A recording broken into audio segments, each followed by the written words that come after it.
Get started.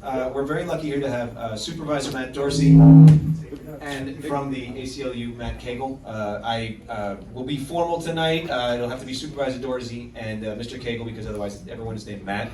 That's right. So come on up. I really appreciate you guys coming.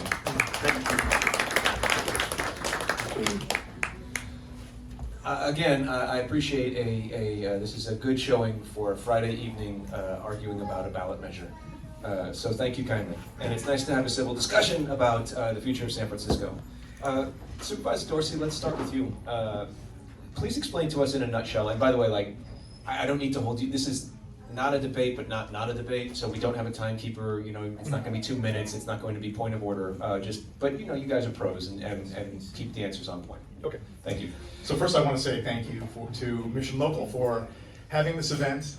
Joe, it's always great working with you, and I have worked with you over the years, and I know you'll do a great job with this because I've seen you do this before. I think I've been in one of the debates that you moderated. I also always want to give a shout out to Manny's, and just what a civic resource this is. This is a place, as I always say, at Manny's, this is a place where bridges are built and not burned, and I really appreciate what this represents in San Francisco politics.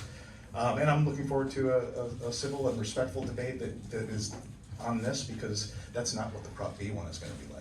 Yeah, we're in the process of I'm very emotionally invested in the Prop B one. This is one I feel strongly about this. I was not the author of this one, but I wanted to come and represent for it. So that was yours, by the way. I was wondering if somebody. I thought Monday. I caught it. Don't worry. Yeah. Well, Supervisor Dorsey, let's start with you. In a nutshell, tell us what Prop B would do and why we need it. So Proposition E is Safer San Francisco initiative. It is intending to make some what I think are reasonable changes to San Francisco only policies that make San Francisco in many ways a soft target for organized retail crime and organized criminal enterprises that engage in street level drug dealing and other things. Things that in many ways, because they are uniquely San Francisco policies, have made it difficult for police to do their jobs as efficiently and as effectively as possible. So it does a couple of things. One, it is going to enhance accountability for the police commission, so that there will need to be more community engagement from the police commission in policymaking processes that the police commission does. It will also make changes it'll set targets for administrative work by the police department. And one thing that I hope we'll probably get into tonight, I'm not against administrative work, and that actually has an important role to play in police reform. I worked for 2 years in the police department right before being appointed to the Board of Supervisors. And largely the reason I wanted to do that was because of the great work that Bill Scott has been doing on police reform in ways that I don't know people fully appreciate in San Francisco. The work that SFPD has done on reform is unique in the United States for reasons that I can get into, but it is important work. So we do need administrative record keeping. But also, I think there is a problematic law that has also helped hurt the city's ability to police as effectively as it could, and that is our surveillance technology ordinance. And I know we'll probably have opportunities to dig in on that as well.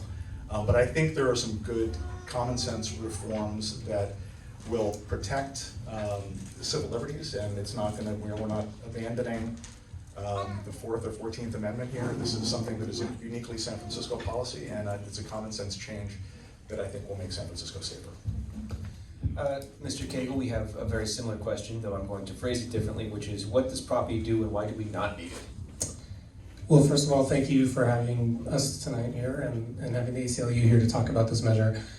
So one thing that I want to sort of set the table on is that what Proposition E is not actually about. Proposition E is not actually about whether we have a public safety crisis in San Francisco. That's something we're all thinking about every day. We all want to be safe when we go to the store, when we go to work, when we park our car. We shouldn't have to worry if there's an iPhone charger in the front seat like I have for years in the city. Proposition E is also not about whether or not the police can use cameras. The police have had access to surveillance cameras for over 20 years. 20 years ago, there was a study of cameras in San Francisco, and guess what it found? It was a study done by UC Berkeley academics. The cameras did not change violent crime. They did not prevent or address violent crime. The cameras were hardly helpful to assisting investigations or assisting prosecutions. And then just like last month, the SFPD released a report of their own camera tapping into private cameras, which is a power they obtained a few years ago. And I thought it was just stunning. In that report, there were hundreds and hundreds of hours of police personnel time that were used watching feeds. What those hours could have been spent on instead, interdicting drug crimes, listening to business owners, listening to community members like my old landlord in The Haight who was worried about these issues. Instead of doing that, they were watching feeds, and that report showed what? It showed that there were hardly any, a tiny scintilla of things that actually, viewing of those cameras actually led to charges. There was nothing showing that they actually led to convictions, but what there was in that report was evidence that the SFPD turned those cameras on the Outside Lens Music Festival, like for a whole weekend, that they watched the Tyree Nichols protests after the murder of Tyree Nichols. And I think they even activated them or had them ready to be activated during the last 4th of July celebrations. So this isn't about public safety or not. We all agree that San Francisco needs to be working on public safety issues. What we disagree on is taking a sledgehammer to oversight, taking a sledgehammer to transparency, and taking a sledgehammer and really blocking elected leaders in the Board of Supervisors who appoint the police commission in addition to the mayor, taking them out of the process. It takes the public out of the process because they can't go to their elected leaders anymore and try to figure out like what should the policy be for cameras. It just gives all that power to the police, and it's a power that has not actually been impacting and increasing public safety in the city for over 20 years. So I think it's a really important piece of misinformation that the proponents of Prop E have put out, which is that this is about cameras or no cameras, or this is about being for or against public safety. The ACLU and the many community groups who passed the oversight ordinance that you referred to, we want the city to be safer, but we want the city to be safer because when surveillance is used without safeguards, when it's used without oversight, it doesn't do anything except hurt people. Supervisor Dorsey, you worked with Bill Scott for 2 years, and I know that Bill Scott is endeavoring to comply with the Department of Justice recommendations. And one of those recommendations was to enhance our reporting and transparency with regards to use of force. But you correct me if I'm wrong, I believe that Proposition E would reduce the requirements for reporting use of force. How do these things square? So it only would reduce written reporting. The changes that are proposed in Prop E for uses of force would not change any policies related to the actual use of force. Only the reporting, and this is about getting the administrative burden down. It's important to understand that would also only reduce it if the officer had a body-worn camera on, and in most cases where any force would be used, a body-worn camera should be on. So in effect, the video is recording the event, the use of force. So it would only change just the written record keeping of it. He would not have to denote in writing something that has been recorded. It only insert, so basically it would in certain circumstances that there's still written, but if, for example, a gun is drawn and pointed, that is still a reportable use of force that has to be. So there are uses of force, but it doesn't change any of the use of force. No, I understand that, but I'm a little fuzzy on how I would know to look for recorded instances of use of force if there hasn't been a written note of it. There would still be, it would still be recorded, and it would still be something that the police would report on. Right. Mr. Cagle, I know that I've had very rough luck getting body cam footage when I requested, and in fact it took the police a full year to get me the use of force logs in writing for Central Station, which, I know they've got lots of things to do, but this is like 10 minutes work. Is recording stuff with a camera enough? Absolutely not. I mean, as an attorney who's tried to get body-worn camera footage, it's incredibly difficult to get one clip of body camera footage. You may never get it. You may have to sue to get it, let alone understanding the complete scope of how a police department's been using use of force against the people of the city. This is a police department that is 17 times more likely to use of force against Black people than anyone else in the city. the reporting that the police commission, working with the community, put into place a few years ago, and then amended a few times, is essential to understanding if those use of force rules that are changing are even being complied with. Because body camera footage is not getting to the public like it should.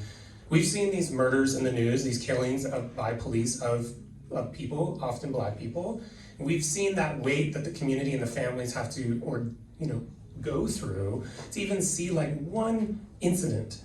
And so we just absolutely cannot understand how use of force policies are being complied with if we are gutting the reporting of it. I think the new standard would go from reporting many situations where use of force, including whether an officer removes its weapon and approaches somebody, which is a terrifying situation, including whether somebody, a police officer, puts a person in the prone position on their belly, on the ground, which the police commission prohibited, which is exactly the position that George Floyd was when he was murdered.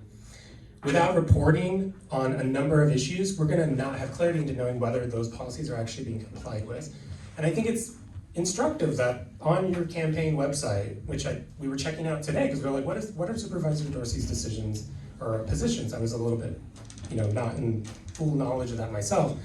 You campaigned on implementing the federal DOJ's recommendations for the SFPD on use of force.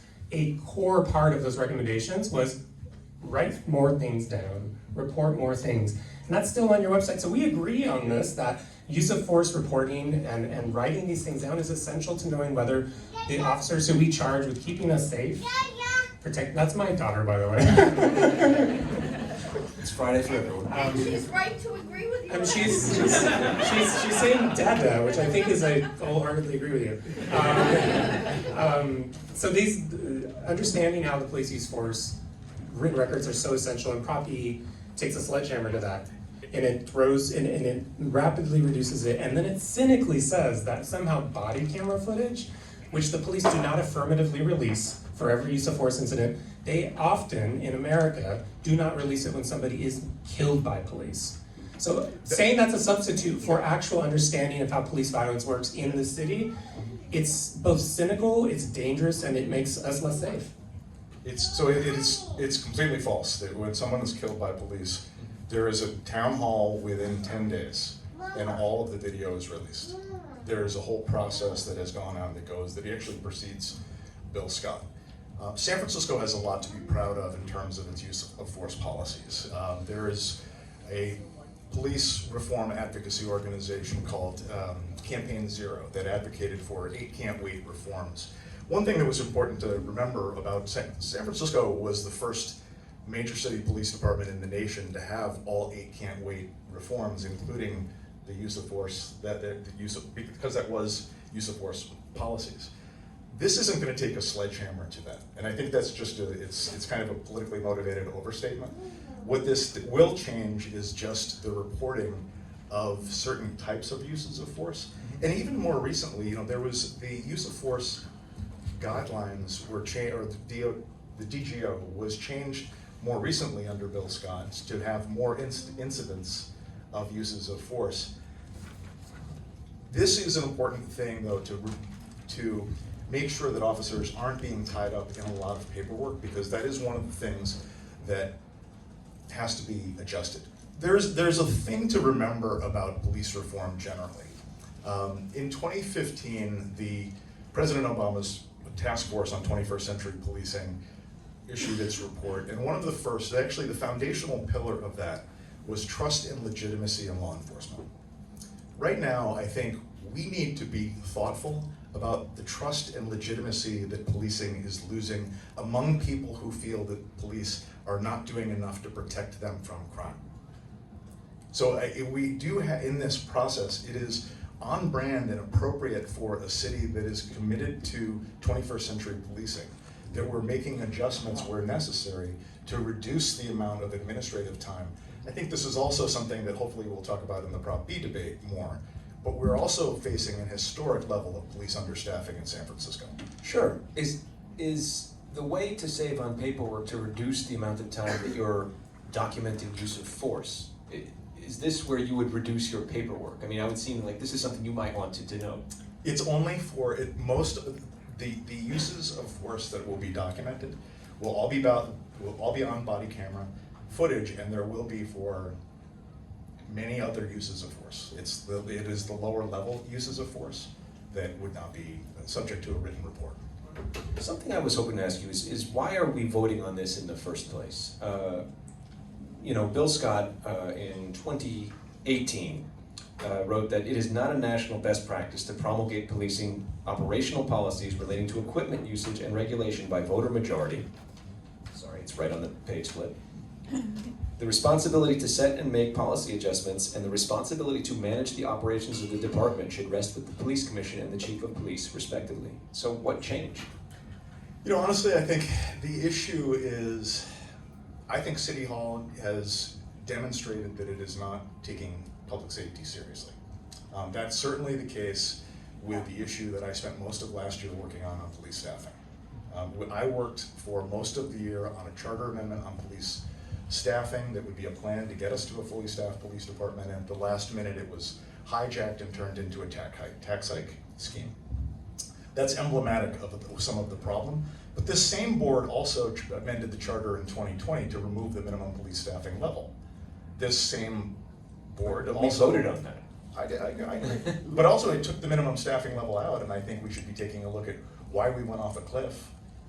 Since that time, right now, a third of the police department that is supposed to be there isn't there, and a majority of the Board of Supervisors has demonstrated that they're not interested in making that change. The other thing that this Board of Supervisors did is they adopted the surveillance technology ordinance that I don't think is good law. Let's get to that. Let's get to that. The surveillance technology ordinance, where to start? Most every other department seems to do okay. There are 15,000 Muni cameras throughout the city. Muni went through and has a coherent policy. Drones are owned by the fire department. Drones are owned by Department of Public Works. Even Rec and Park has one, and they got theirs stolen from leaving them in the car. So let's start with Mr. Cagle, who would like to point out here. We'll get to you saying why it's a bad law, but why do you feel that this policy is good enough for the police department? So the surveillance ordinance, or oversight ordinance, was passed in 2019. It was supported by the ACLU Northern California, Electronic Frontier Foundation, and a ton of community groups from across the city. It was passed by a supermajority of the board. And what it does is like a very basic thing. It says if any department, including the police, want to get a surveillance system, cameras, microphones, things that can scan our social media accounts, they have to have a set of safety policies in place. They have to sort of decide, like, how do we want to use this, and how are we going to make sure that rights aren't violated and that it actually is effective. So they take those safety policies and they go to the Board of Supervisors, and they, in a public hearing, make the case for getting it.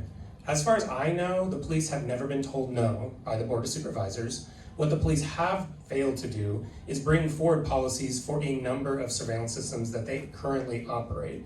Meanwhile, SFMTA has, apparently you said, thousands of cameras. 15,000. They passed the policy in 2021. It gives the police full access, if they want, to their footage. The Parks and Rec Department passed the policy, brought it forward with their much smaller staff, their much smaller budget. Brought a policy forward in 2021, also approved by the Board of Supervisors. So there's tons of cameras in the city. There are agencies who are complying with the law, and the police have access to this footage. But from 2021 to now, the public safety concerns that people are feeling in the city have not been, the needle has not moved. The police have had constructive access. They've had the ability to get that footage for over 3 years. And they've had an open door, as I think Supervisor Peskin has said, to come in, propose what you want to do with technology and how you're going to keep people safe. And just like a little bit about paperwork, I think it's really, really interesting that Proposition E, it throws paperwork at our rights, and then it takes it away when those rights are being violated, right? That's the sort of two-step that this thing does.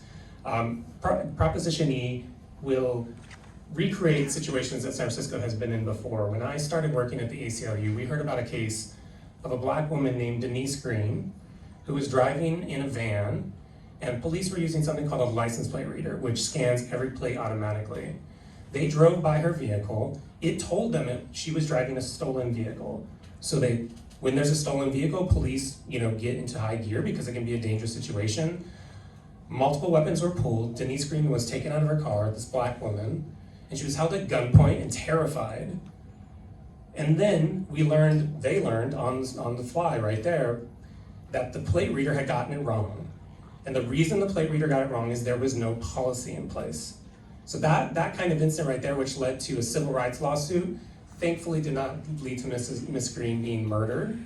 It left her with significant trauma. That led to a civil rights suit, a 6-figure settlement against the city, all because there wasn't paperwork to protect her rights. So I think that was a kind of lesson that the Board of Supervisors and the community had in mind when they said, this isn't about yes or no on surveillance generally. This is about if a department is going to use surveillance, having safeguards in place, having transparency in place, and having oversight in place. And Mr. Supervisor Dorsey, you feel this law is misguided? I do. So this is a law, in my view, that was written to be onerous. It requires every city department, there are roughly 70 city departments, but it actually defines city departments broadly as any task force or commission, to do an inventory of all the instances of technology. Its definition of technology was extraordinarily broad. It included not just things like cameras, but also things like Google Analytics and Sprout Social, which took 3 or 4 years for that to be amended, so we don't have people going through a year-long process, as the elections department just did, so that they can have Sprout Social to monitor their social media feeds. It requires every city department to do an inventory and then also do a surveillance impact report, a surveillance policy, and a surveillance annual report. Within 60 days of the effective date of this ordinance, 100% of city departments were out of compliance. It was written in a way that put every city department on its heels. Everybody was already missed the deadline. And then there was most of the deadlines. When I was in the police department, I remember that looked to me like about 80% of departments were out of compliance with some portion of this. One of the other things that's problematic, and I will say this as somebody who worked in the city attorney's office for many years, is that the law was kind of a sweetheart deal written into the ordinance that enables nonprofits like ACLU Northern California to sue the city, and if they win, to recover costs and fees. That's just bad for taxpayers, but it's also an incentive to sue the city. And in fact, ACLU Northern California did sue the city in an instance over this, about a law that they had a role in writing and lost. So I think it is messy, it is onerous, and the thing that is actually most bothersome to me as a local official is I'm not saying that civil liberties isn't an appropriate area for legislation, but not a local legislation. We're dealing with criminal enterprises that operate across city lines and county lines, and you're putting San Francisco, the district I represent and the city that I work for, at a disadvantage compared to other places. It should not be easier to get away with crime in San Francisco than South San Francisco, but it is, and largely by virtue of the surveillance technology ordinance and a lot of policies that Prop E is thoughtfully trying to address. Why can't the police department get these policies through? Why can't the police department get its drones cleared? I mean, the Public Works did. And what about the cameras? I would ask, why do we need this policy when we have this is a criminal justice area where there is already a Fourth Amendment, there's already 14th Amendment, there is already chains of evidence, there's public defenders and a judge, and there's a Department of Police Accountability and a police commission. This ill-considered legislation now brings a board of supervisors that I don't think is helpful to public safety in San Francisco right now, in a position where it is micromanaging. And then it also brings in the Committee on Information Technology, a little known. So there is a whole process where all these policies have to go through and get voted on. If this were something that every county had to do, fine. And actually, one other thing that I would say about it is, in some ways, I could get the policy rationale for this if we were talking about a gardener at the rec and park using a drone. I would want that department, which isn't really accustomed to what it's doing with evidence or what a constitutional rights or to have some policy about how they're using that, so that we're giving thought to that. When we're talking about a police department that exists to investigate crime, I think it's just duplicative and onerous, and I think that's the intent of it. I don't know. I would think people might want there to be more safeguards on the use of surveillance technology with the police than with the gardeners. This strikes me as a little bit, counterintuitive. Then I would say, then why doesn't the ACLU Northern California go to Sacramento and put us on a level playing field? Why San Francisco uniquely? It is not the case that San Francisco's police department is worse than other police departments in California. If this were something that was I am frustrated as a local official that we are dealing with onerous restrictions on our police department for criminal enterprises that are operating across county and city lines. I think what you're saying is that you would like to see changes in the law. That is how our legislative process can work. If Supervisor Dorsey you want to make changes to the law, you would write legislation to amend the surveillance ordinance, tinker with it. If there are parts you think to be burdensome in your view, you could bring forward legislation to do that. That's not this. This is a proposition that guts huge parts of this ordinance passed by the elected leaders, and then importantly on both the way in which it hides use of force, takes power away from oversight bodies, and expands surveillance. It says that if the Board of Supervisors for the next 3 years want to make any changes to this law, that they have to have a supermajority. So what it does is it imposes anti-democratic restrictions on our elected leaders. So I just don't understand why we would say that it's burdensome, but we're not actually actively trying to change it in the public sphere, in our democratic sphere. As Chief Scott said, these are not issues that should be decided by voters. There's a time and a place for that. This is an issue that has a process already. There's been amendments to the ordinance to make it less burdensome in other ways. And that could happen here too, but that's not what's happening. What's happening is we have wealthy, powerful interests who are taking advantage of everyone's legitimate fears about public safety right now. And they're bringing forward a ballot measure that would take advantage of that and shift power from the people and their elected leaders directly to the police department. If voters vote for this, it is by definition a democratic process. And I'm going to be honest, right now I have a lot more confidence in where voters are in terms of solving problems than the majority of my colleagues. Yeah, and I think that is true of Prop E. I think it's true of a couple things on the ballot that voters are prepared to fix. Again, I'm going to be a broken record on police staffing. That to me is priority number one. Well, let's get with that police staffing. If we had all these cameras, is the intention of Prop E to live monitor them or to just use them as evidence gathering cameras? I think potentially both. But where are the police going to come from to watch these cameras? We are 500 police now. That is something we have to. And do we know who they were watching at outside lands? We don't. I mean, there's tens of thousands of people. Whose show was it? They requested the ability to access, I think, 42 hours across the entire festival. I mean, that's a lot of time to get some pickpockets, though I did hear people spiriting in, drinks in a hollowed-out French bread, which is somewhat ingenious. The report that you're mentioning, and thanks to Laura Wennis for writing this down for me, it says 9 months of a 15-month program. The police officers made 65 arrests off of the data they got. They requested live feed access 49 times. Supervisor Dorsey, I imagine you would see this as a step in the right direction, but Mr. Cagle, you're quoted in the article and you were skeptical, so please give us your points of view here. On its effectiveness? On the effectiveness of the pilot program with the police being able to kind of hone in and see these private cameras. I think honestly, I think this is less, it is more to me important that people who are engaging in criminal enterprises don't view San Francisco as a place where they're going to have an easier time engaging in criminal activity that is really undermining our city's economy and causing a lot of the problems that we're facing.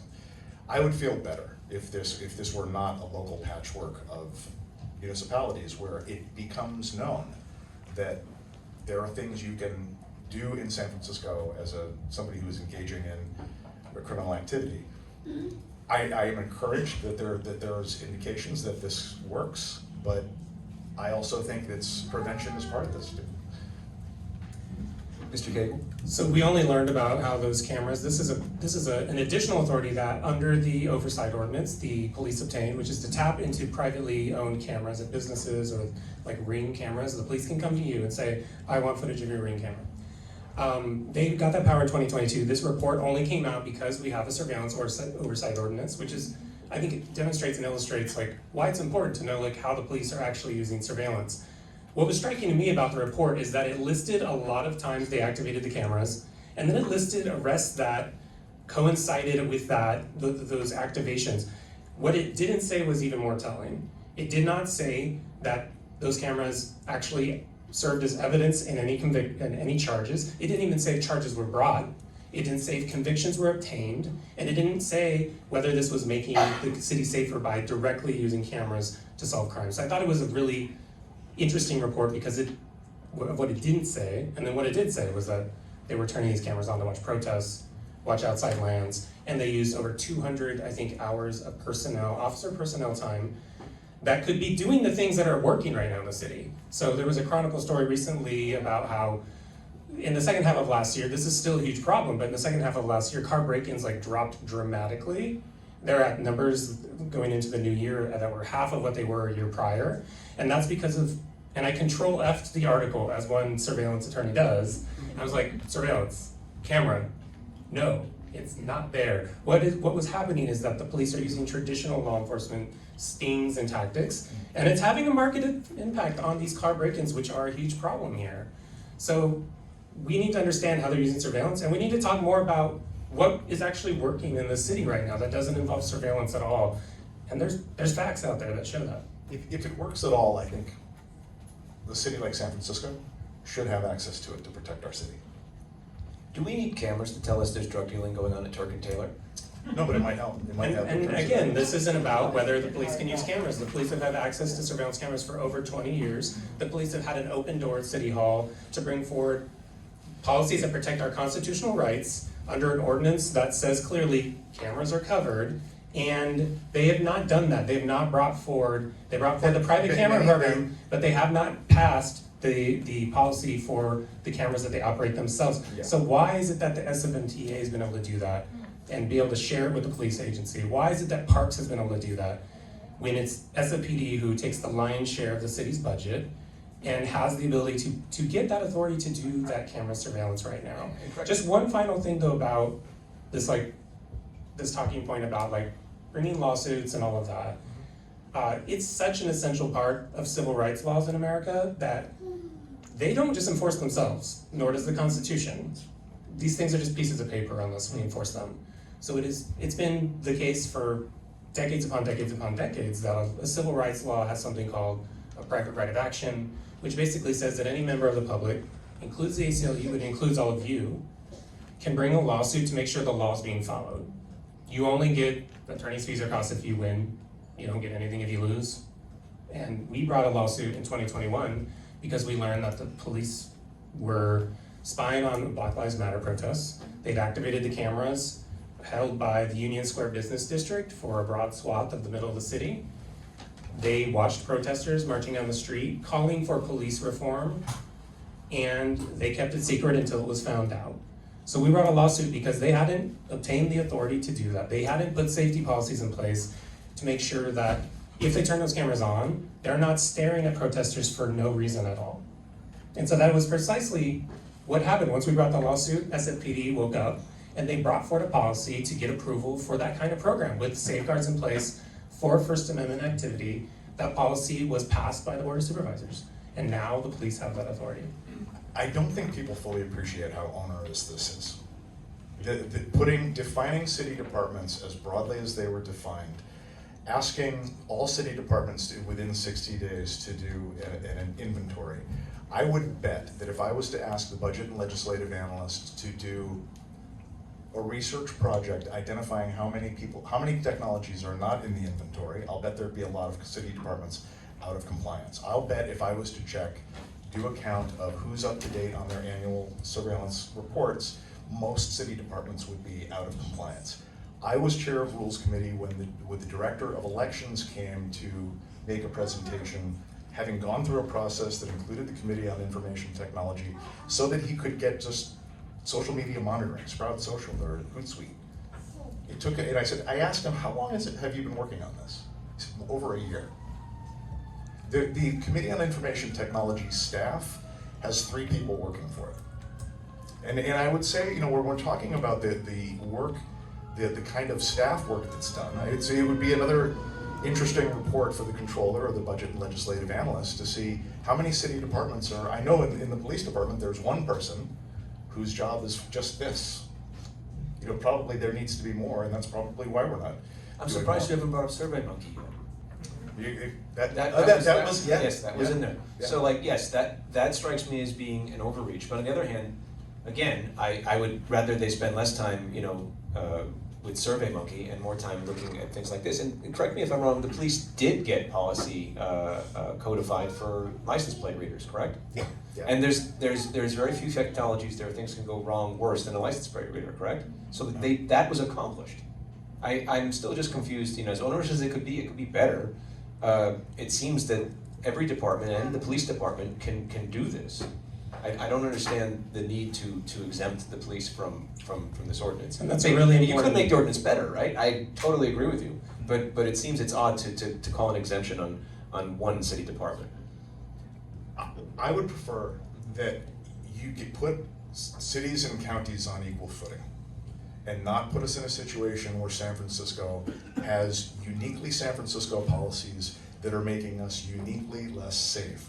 Or uniquely softer as a target for organized retail. I don't disagree, but we also have a lot of money and things to steal in San Francisco. People are always going to be targeting San Francisco more so than they would Merced. I don't know that this is the reason why thieves come here.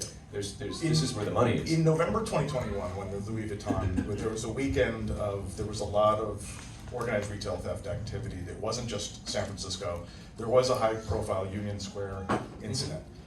It was notable to me that happened at shopping centers around the Bay Area. In the week that followed, Walnut Creek, Palo Alto, and I believe San Jose all invested in license plate readers and surveillance technology.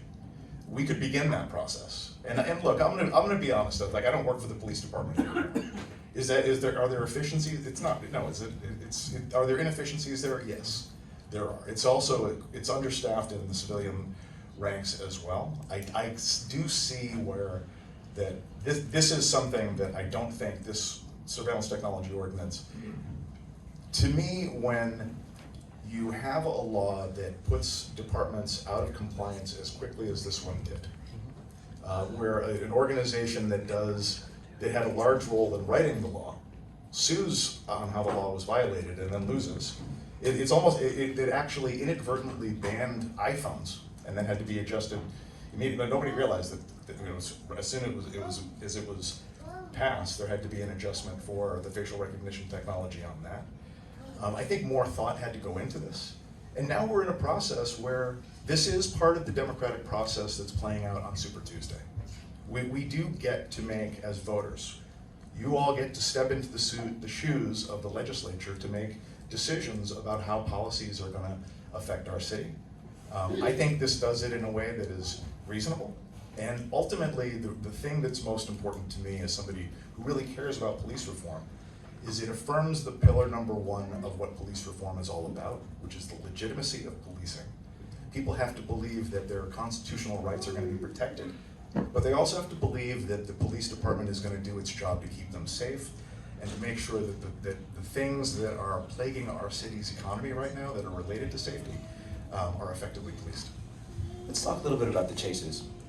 You were there when the mayor announced this initiative at Alamo Square, and the event was cited at Alamo Square because of a viral video of a guy stealing from a car, and the mayor asked the crowd and said many people were confused why the police didn't pursue this man. But then the police later revealed that they did pursue this man, and they recovered the things that he stole. Two questions, which is, what does it say that the incident that undergirds this announcement didn't happen the way the mayor said it did? And second, what policy changes should we make that would have led to a different outcome with this man? Yeah, I won't speak for the mayor on the decision about what she said about that. This policy, Prop E, would not change that anyway, because it would not be a violent felony if it was just a property crime. I don't think that would be something. The change to the pursuit policy is, in my view, this is the more modest of the adjustments that's being made. So this would be for, there would authorize pursuits in certain circumstances, but only if it is a felony or violent misdemeanor or a Waller. So that thing that sort of played out on the viral video would not really be. So I'm not, you know, maybe it's not your thing, but I would have questioned using that as the substantive basis for this announcement. Something maybe you could answer, but also maybe you could answer as you're the lawyer on this panel, is that I looked through the Proposition E and it mentioned a violent misdemeanor, that police could now pursue people for a violent misdemeanor. And I spoke to people, former prosecutors, and I spoke to officers of the law, and they didn't know what that meant. What is a violent misdemeanor? So it's not defined in California law. It doesn't exist. It's not a thing in the penal code in California.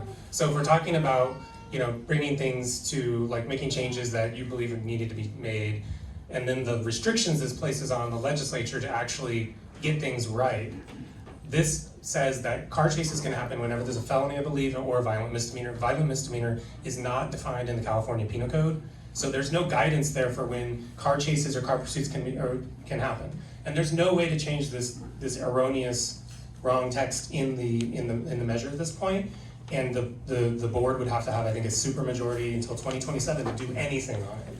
So it doesn't provide any guidance to police on how they can engage in these chases. I think it's really important too that Chief Scott, the SFPD Chief Scott, has said that the current pursuit policy, the chase policy that SFPD has, is in line with national best standards. This is one of the most densely populated cities in the country. Since this ballot measure was announced, there have been 4 police chases that have resulted in crashes that have harmed pedestrians and police officers. We were just talking to someone named Sierra Keegan, who was coming into the city on the Bay Bridge, was driving and talking to her boyfriend, and then bam, a car hits her because the SFPD has chased it onto the bridge and into Oakland, where it eventually crashed again. And like, she had to be rushed to Highland Hospital, the trauma center in Oakland, and she's lucky she didn't lose her life. So why can't we find ways to make the city safer that don't involve treating people like Sierra, people like all those crashes that have happened since October when this was announced? Why are we gonna treat them like collateral damage and provide bad guidance to the police about how these chases can happen? I think putting innocent lives in danger is not the solution to the business break-in, which is tragic and horrible and sets people back. It's not the solution to the car break-in. It's not the solution to the snatched purse. People have died since, I think, 2018. Something like 40% of police chases that the police have initiated have resulted in a crash. If every time I got on the road there was a 40% chance that I would get in a car crash, I would never drive. I would just find another way to do the thing that got to the thing I needed to do.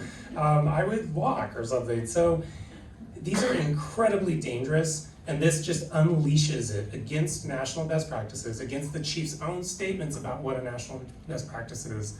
And on top of all of that, it's hastily drafted and doesn't make any sense.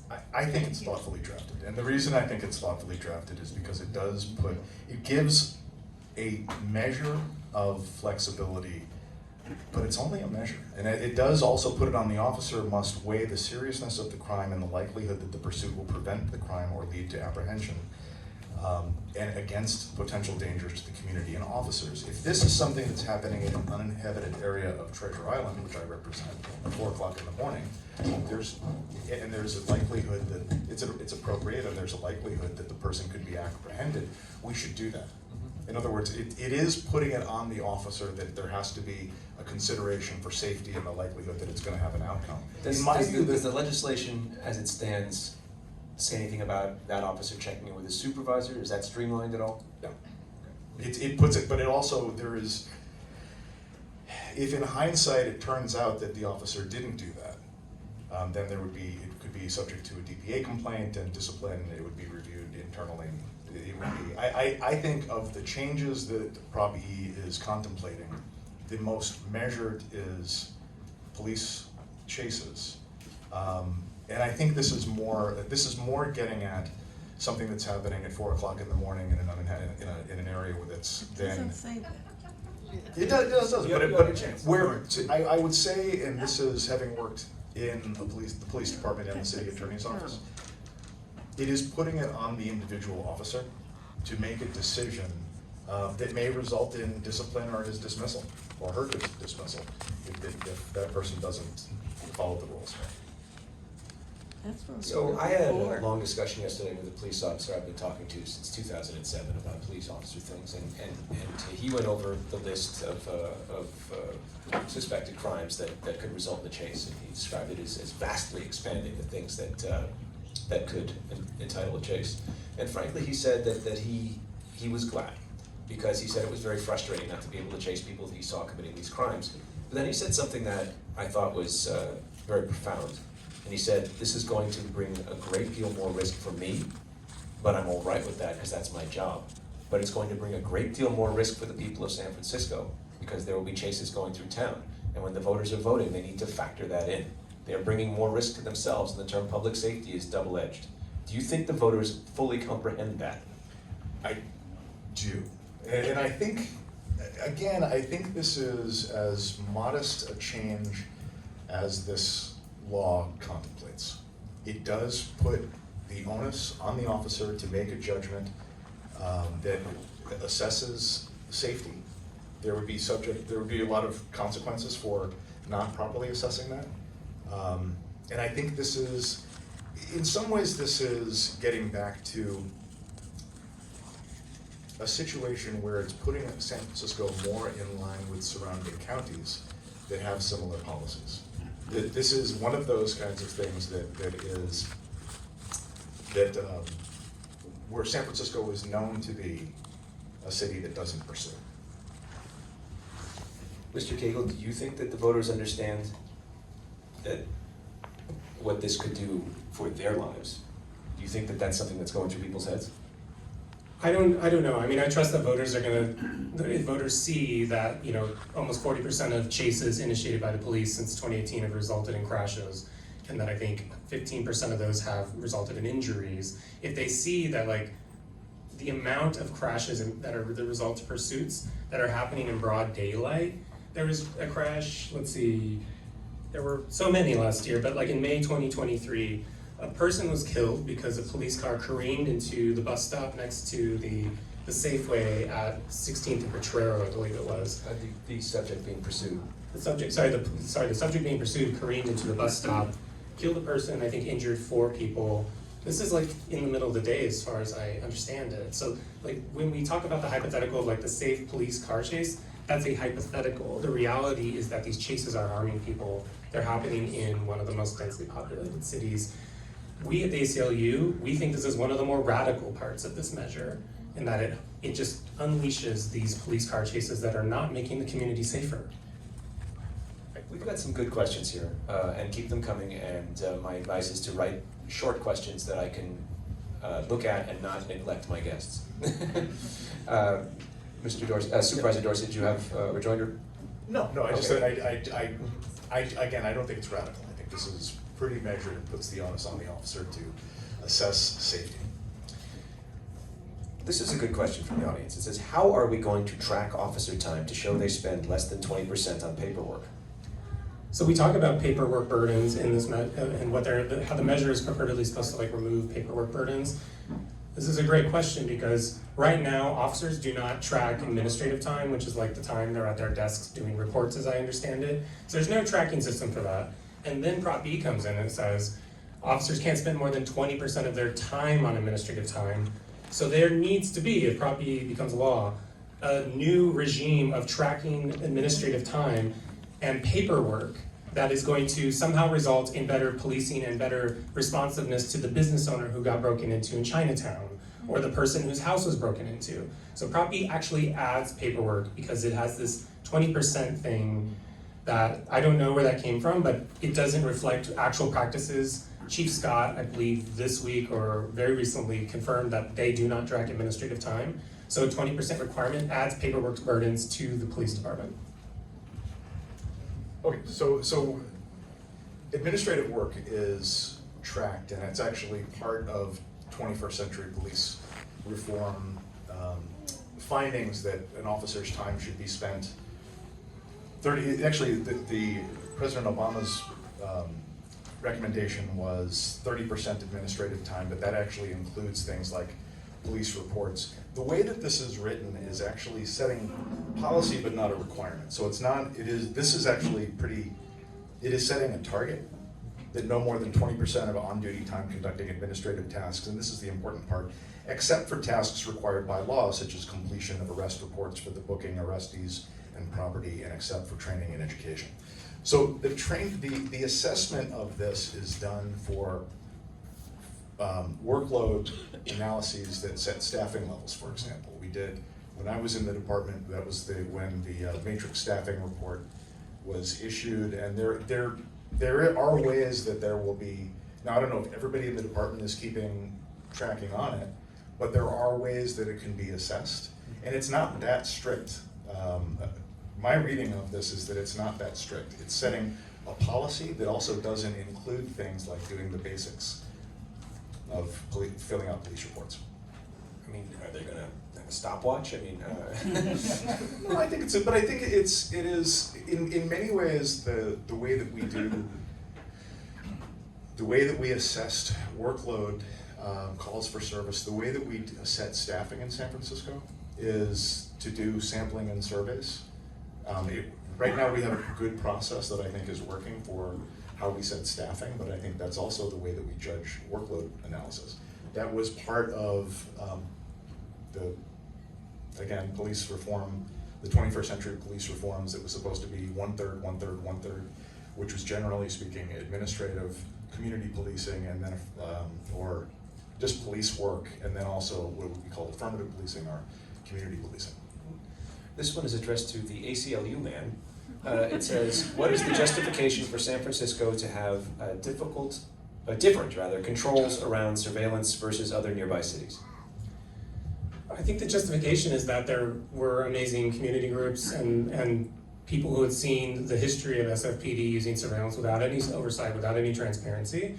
And leaders in the Board of Supervisors brought forward an ordinance to say we should have transparency, we should have accountability, and we should have oversight into this police department's use of surveillance.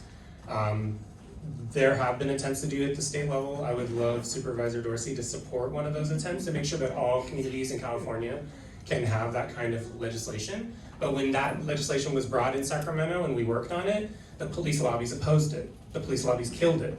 So, we'd love to see more of those laws. There are at least half a dozen cities in the Bay Area and Northern California who have passed surveillance oversight laws. They're working for many departments. Why San Francisco did it is I think they recognize that not only do they have great groups and great leaders, but we're at a place where we have sophisticated representatives who understand technology, they understand how technology can go bad, and they wanted to be at the forefront of protecting people's civil rights. Normally I wouldn't ask a question that flips on the back, but this one is a good question. It says, when we adopted the use of force DGO, which is Department General Order, one of the most important issues was low-level use of force. The Police Officers Association fought this because it covered events that didn't make the news but contributed directly to distrust of the police. How would Prop E help? It seems that the reporting is crucial for changing police culture. I guess I could start with you, Supervisor Dorsey. Again, I think that it's not going to change any policy around the use of force. It'll change written reporting, but there will still be body camera footage. And if there isn't body camera footage, it will require that there be a written report. I think that's sufficient. I also trust leadership of the police department to monitor that. Well, can I just a mention about San Francisco? San Francisco's police department we've had a police commission since the 19th century. We have a department of police accountability that does nothing but hold one different department accountable. When I talked about President Obama's task force on 21st century policing, there were a number of police departments in the Obama administration that were engaging in a voluntary police reform process called the Collaborative Reform Initiative. And when Donald Trump was elected president, the DOJ office, the Community Oriented Policing Services Division, COPS office, pulled the plug on all police reform on every police department that was working on it. This isn't a priority for Donald Trump, and we're done. There was one department in the nation, one city in the nation, that went back to the drawing board and started the whole process over and reinvented a collaborative reform initiative with our state attorney general, and that was SFPD. That was the reason when I had an opportunity to come back, I was interviewing with a couple different city departments. When there was an opportunity for me to work with Bill Scott, that's why I wanted to work with Bill Scott. San Francisco leads on police reform and uses of force, and I was proud to be a part of that. A lot of the reason that I wanted to work on that too was because I spent 14 years in the city attorney's office seeing how many things went wrong. The city attorney defends the city in all kinds of litigation. There's probably no better preparation for seeing every city department at its worst than the job that I had. So I believe in what San Francisco is doing on some things when we lead the nation. We just celebrated the 20th anniversary of the Winter of Love on marriage equality. But when we are uniquely restrictive in policies that are helping organized criminal enterprises engage in criminal enterprises in my city, I don't like it. And it's putting us at a disadvantage. That's why I think, and I appreciate that it was a candid answer. That's really the political reality that you probably couldn't get this passed in San Francisco, but with this Board of Supervisors you could. I think this was carelessly done. I wish the people who worked on it gave more thought to how this was gonna work. I wish there was more thought in how onerous this is for city personnel. I would imagine that if we were to do a study on how many hours we are spending on filling out reports, it would probably shock the conscience of some San Franciscans. So we'll see. I hope in the years to come we can make some modifications to this, but I would also feel better if we were on equal footing with other counties. Do you have a rejoinder here? I'll just say, I mean, this I think it's unfortunate that we're here debating this measure because we could be talking about what is actually working in San Francisco to make the community safer. We could be talking about the ways in which if the supervisor or the public thinks that the law should be adjusted or any law should be adjusted, what should we be doing? The reason if San Francisco has led on police reform is because it has a police commission inside a police commission since the 19th century, as you said. The police commission has done good work in these past 5 or 10 years, especially stopping things like pretext stops, like stopping somebody because their tag is slightly expired or because the taillight's out. These are the kind of stops that frequently lead to Black and brown folks getting killed. So the police commission working in public forums, having debates, talking to the public, bringing in the police department, spending years sometimes, especially on things like the pretext stop policy, there's a process for getting to that reform. Like I said, Prop E takes a sledgehammer to that. It throws a bunch of paperwork at the police commission, takes oversight power away from them, and it does it under the guise of sort of relieving burdens, but it just sends things to the police and sends more power to the police. So I think we're in a time right now where, cynical politicians and powerful interests are spending hundreds of thousands of dollars, I think more than $1 million on this campaign to make all of us think that the solution to our public safety crisis, which is real, we're not here to debate that, is to take away oversight, to take away transparency, to turn back the clock to an era when people could be stopped with surveillance technologies that nobody knew how they were working, nobody had rules in place to make sure people weren't harmed, to turn back the clock to an era where SFPD and its history of spying on, tragically, LGBTQ clubs, spying on anti-war activists, spying on labor organizers. San Francisco sat down in 2019 and thought hard about that history, didn't make a decision about yes surveillance or no surveillance, made a decision about surveillance with oversight and safety guards. So that's what this throws out, and yeah. Here's the final question from either a cynical or realistic audience member, which says, when Prop E inevitably passes, what's next? Who wants the first stab at that? Go ahead. What I would say is, voters are part of the process, and I do think we have to accept that. I would say, let's continually strive to get it right.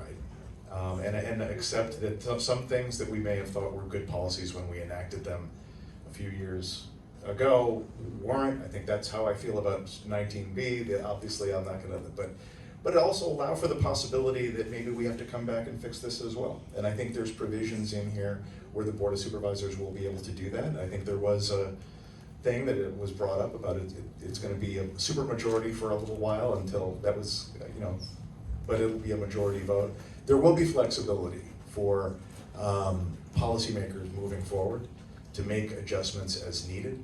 I always feel that it is important for people to stay engaged, and that's why I'm really appreciative for people on a Friday night coming out to listen to people, a minor politician and lawyer, civil rights lawyer, debate on these issues. Stay engaged, and maybe this won't be as my view of Prop B, and I'm going to be really candid here. It's probably not going to do as much as some people would say it would do, but it's not going to be as bad as some people say it would be either. I do think it's a step in the right direction, and I'm happy to support it. But to the extent it's not doing what it's endeavoring to do, we should fix it. Something that keeps me worried a lot as a civil rights lawyer is thinking about this November's election. This November's election could go a few different ways, of course. 2 specifically, maybe. And I'm thinking the presidential election. And one of the things that we've been talking about at the ACLU for over a decade now is what happens when we build surveillance systems without oversight or safeguards? What happens when we take away police accountability? And what happens when you stockpile and you stockpile and you stockpile sensitive information about people? And what happens when the administration changes into one that is not the Obama administration who is working with DOJ to put forward best practices? What happens when it's suddenly Trump administration round 2, and they've decided that they want to tap into those surveillance cameras that now don't have to have policies if Prop E passes, or the facial recognition scanning drones that the city attorney says would be allowed under this measure. What if they want to tap into that? How will we know that happened? How will we know how many months or years of information the police department have collected about us? I wish this were just me trying to make up a hypothetical, but it's not.